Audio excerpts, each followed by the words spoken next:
Where's Ernie? Mwah. There you go. Give him a hug. Ooh. Aw. Is he your buddy? Yeah. He's got a duck like Paul, doesn't he? Susan Taylor's son, Paul, is a toddler in a man's body. He is 27. Woo-hoo. He is autistic. Yeah. Bonita Goodman also has a mentally disabled son. I love this photo of Gary. Her favorite pictures are from when he was young, and there's a reason.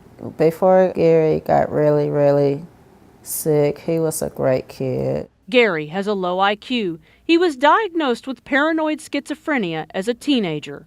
Susan and Bonita have never met, but their sons have, with devastating consequences. Paul and Gary briefly lived together in this adult care home on Appaloosa Drive in Dallas. But this home became a crime scene. He was still clutching his Ernie, and it was splattered in blood. His mother took these pictures at the hospital. Police say Paul was stabbed more than 85 times with a Phillips head screwdriver. Gary is the one accused of attacking him. I heard him whisper, "Mama, Mama." And he raised his hand.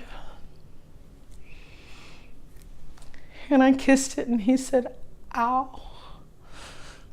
And I told him, "I'll make you better, Paul." This is a story about one mentally disabled man accused of attacking another. But police say this is also a story about how a caretaker paid by the state to protect them didn't do his job.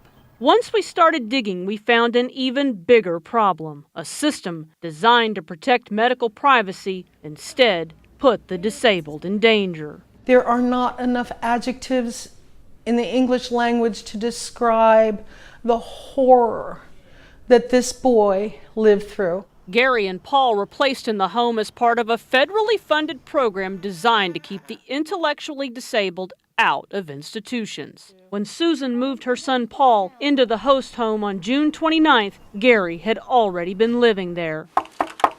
Alice, please. She had no clue about Gary's documented history of violence. Gary, where'd you punch him? In the face? In the face. What you are looking at is police body cam video of a separate incident involving Gary that happened more than a year ago at another house. He'd attacked a fellow client. He's been violent all his life.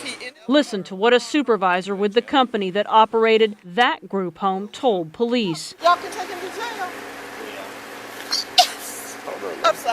I'm sorry. Don't put the cuffs on too tight. She told police that he'd attacked a staff member 2 weeks earlier. Just sit right here, don't move. Almost a year later, Paul and Gary were placed together in a new home with a caretaker named Rufus Hardy.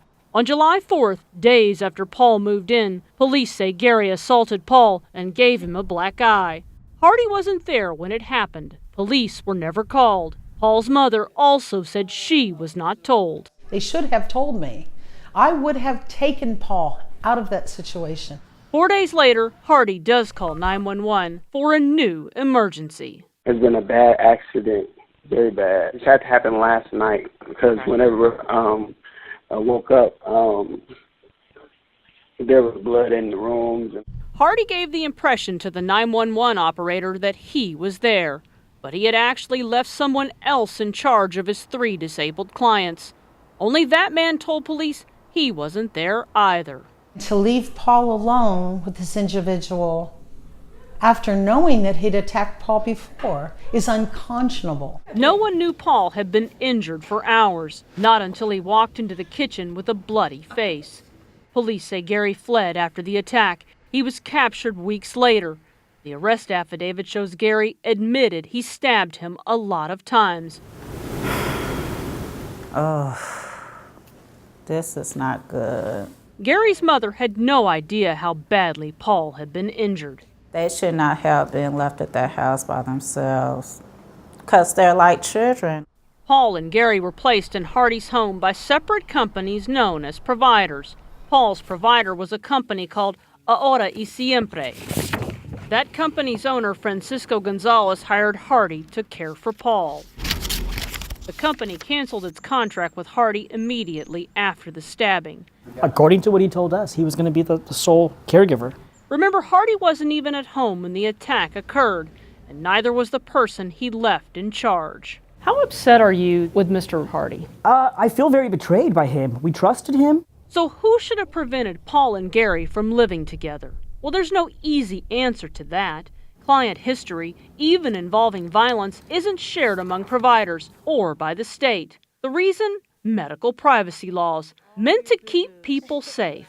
That's where taking the safety precautions too far actually create a hazardous environment. When they are put in place to actually protect people, they're actually putting people in danger. Clay Boatwright has spent his life advocating for the rights of the intellectually disabled. That includes his own 2 daughters. And you wound up having 3 men with severe disabilities, with a variety of behavior needs, left alone overnight with no caregiver in place. That is an absolute recipe for disaster.